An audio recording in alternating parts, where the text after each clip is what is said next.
I have gotten more questions about hiring than anything else since I started this YouTube channel over a year ago. So in today's video, I'm going to share 5 of the many important things you need to know before making your first hire for your pet sitting and dog walking business. Before I get into that, I would love it if you smash the subscribe button to stay up to date with my weekly videos. For those of you that don't know, I'm Doug the Dog Guy. I've been a full-time professional pet sitter, dog walker, and pet business owner for over 8 years, and I post videos here on the Bad to the Bone Pet Care channel sharing my experience in the hopes of helping others. You need to know what your goal is. Is your goal to grow $1 million pet business, or is it just to have someone to cover your own clients when you're not available? Figuring out what your end goal is will help you determine how to go about your hiring process and what your exact hiring criteria will be. For example, if your goal is to grow $1 million pet business, you're going to need people with more availability and different skill sets. But if you're just looking for someone to help cover your own clients, your criteria may be a little bit more relaxed. You need to know what your own strengths and weaknesses are. Have you ever hired someone before, and is that something you are confident in doing, or is it something that you need more coaching on? Or maybe you don't like to do the administrative side, so you want to hire someone to help with that. Knowing your strengths and weaknesses and working those things into your business plan and your hiring process will make everything run a lot smoother in the long run. You need to know all of the employment laws in your area, including but not limited to whether you'll have to reimburse for mileage or offer sick time, and especially how your state interprets the difference between independent contractors and employees. Every state interprets these things a little bit differently. States like California and up north are a lot more strict than states like where I am in Florida.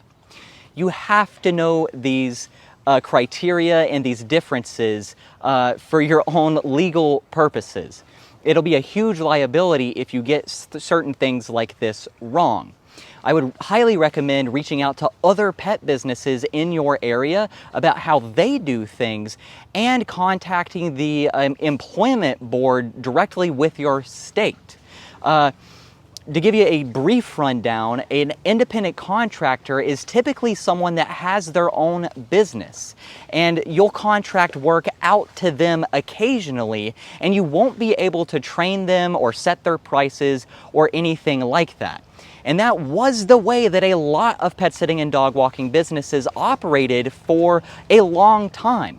But now in today's world, you see a lot of businesses transitioning their ICs to employees. That way you can have more control, more training, all of that good stuff. But just know how your state and how your county interprets these things.